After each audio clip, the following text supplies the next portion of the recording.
SSTV. Hi hello welcome to SSTV. మేము ఇప్పటిదాకా మన బిగ్ బాస్ ఏవైతే ఉన్నాయో ఎపిసోడ్స్ అన్నిటిని కూడా వీడియో నరేషన్స్ ఇచ్చాము. But I'm not well. So నేను అందుకని ఈ 1 వీక్ మీకు వాయిస్ ఇద్దామనుకుంటున్నాను. బిగ్ బాస్ ఎపిసోడ్స్ని మన వాయిస్ నరేషనే వింటారు కాబట్టి. సో నేను బిగ్ బాస్ ఎపిసోడ్స్ని వాయిస్ రికార్డింగ్ మాత్రమే పెట్టదలుచుకున్నాను. సో రోజంతా బజ్ చూస్తున్నాము. 24/7 చూసుకుంటూ, అలాగే నైట్ మొత్తం లేట్ అయినా కూడా ఎపిసోడ్ మొత్తం చూసి తెల్లవారుజామునే లేచి 4 కల్లా మళ్ళీ డిస్టర్బెన్స్ ఏమీ ఉండకూడదని చెప్పేసి 5:30 కల్లా మళ్ళీ వీడియో చేసుకొని, దాని తర్వాత ఇంకో గంటన్నర ఎడిట్ చేసుకొని, థంబ్నెయిల్స్కి చేసుకొని, పోస్ట్ చేసుకొని, ఇవంతా చేయడానికి చాలా చాలా కష్టపడుతున్నాము. మీరందరూ కూడా కొంచెం చూస్తున్నారు, సపోర్ట్ చేస్తున్నారు. Thank you so much. And ఇంకా ఎవరైతే సబ్స్క్రైబ్ చేసుకోలేదో ఈ వీడియో చూస్తున్న వాళ్ళు, ఈ ఆడియో వింటున్న వాళ్ళు, please likes, share, subscribe SSTV. ఈరోజు బిగ్ బాస్ ఎపిసోడ్లో ఏం జరిగిందనేది తెలుసుకుందాము. బిగ్ బాస్ కెప్టెన్గా డెమాన్ పవన్ సెలెక్ట్ అయ్యాడు. సో డెమాన్ పవన్ సెలెక్ట్ అవ్వడంపై అందరూ కూడా హ్యాపీగానే ఉన్నారు. ఈసారి సెకండ్ వీక్ కెప్టెన్సీ టాస్క్లో అందరూ మేలే ఉన్నారు, ఫీమేల్ ఎవరూ లేరు.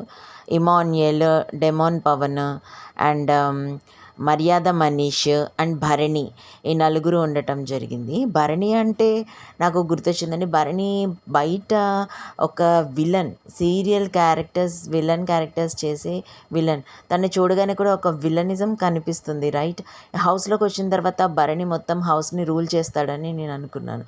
బట్ ఇక్కడ అలా లేదు. చెప్పాలంటే హరిత హరీష్ అండ్ సంజన ఒక కమాండింగ్ గేమ్ని ఆడుతున్నారు హౌస్లో. బట్ భరణి హౌస్ మేట్స్ని ప్యాంపర్ చేయటం, తను ప్రతి చిన్న విషయానికి కూడా కృంగిపోవటం, ఏడవటం, ఇదంతా కూడా నేను అస్సలు ఎక్స్పెక్ట్ చేయలేదు. చూడండి, మనుషులు బయటికి ఒకలాగా పోర్ట్రేట్ అవ్వచ్చు, అందరికీ తెలిసే విధంగా ఒకలా ఉండొచ్చు. బట్ హౌస్లోకి వెళ్ళాక చూడండి, అక్కడ అసలు మనుషులు బయట కనిపించిన దానికి, వాళ్ళ బిహేవియర్కి, వాళ్ళ మనస్తత్వాలకి అసలు పొంతనే లేకుండా ఉన్నట్టు ఉంది.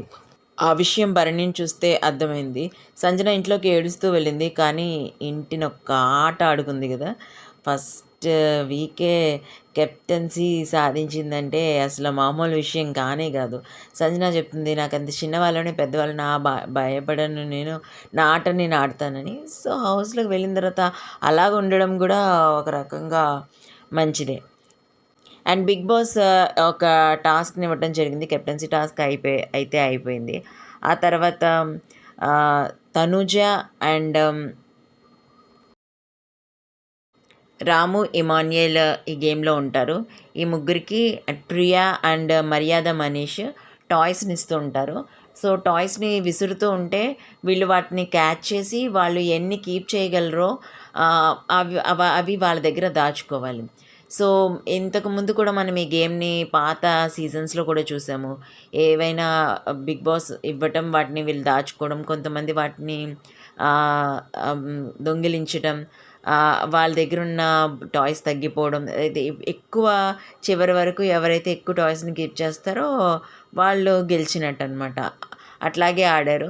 అయితే తనూజకి గేమ్ అసలు నచ్చలేదు. అక్క అంటూ నాకు వెన్నుపోటు పొడిచారు అని చెప్పేసాను. ముగ్గురులో ఫస్ట్ తనుజే ఎలిమినేట్ అయిపోయింది. ఇప్పుడు రాముకి మళ్ళీ ఇమాన్యుయల్కి ఉంది. అయితే తనూజ ఎలిమినేట్ అయిన తర్వాత రాము, ఇమాన్యుయల్లో ఎవరైతే గెలుస్తారో వాళ్ళు హౌస్లో ఓనర్ అయిపోతారనమాట. ఇప్పుడు టెనెంట్స్లో ఒకరు కదా, టెనెంట్స్లోంచి ఒకరిని ఓనర్గా అవ్వటానికి బిగ్ బాస్ ఇచ్చిన టాస్క్ ఇది. అయితే తనుజ పాపం కాఫీ కోసం ఎంతో వెయిట్ చేస్తున్నప్పటికీ కూడా పాపం తనకి ఈసారి కూడా కాఫీ దొరకలేదు. మరొక వారంలోనన్నా ఓనర్ అయ్యి కాఫీ తాగుతుందేమో చూద్దాము.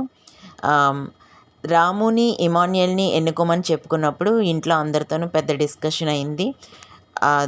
రీతు అయితే రాము ఫైట్ చేశాడు. ఇమాన్యుయల్కి అందరూ సపోర్ట్ చేయడం వల్ల ఎవరు తన దగ్గరికి వెళ్ళి బొమ్మలు లాక్కోవడానికి ట్రై చేయలేదు.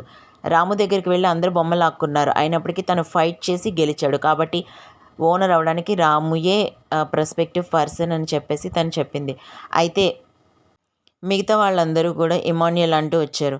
అప్పుడు రీతు దాన్ని ఖండించింది. ఎందుకంటే రాము ఫైట్ చేసి గెలిచాడు.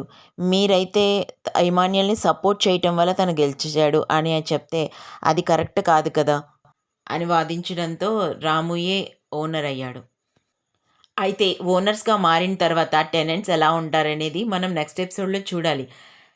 లైక్ చేయండి, షేర్ చేయండి, సబ్స్క్రైబ్ చేయండి. SS TV please comment.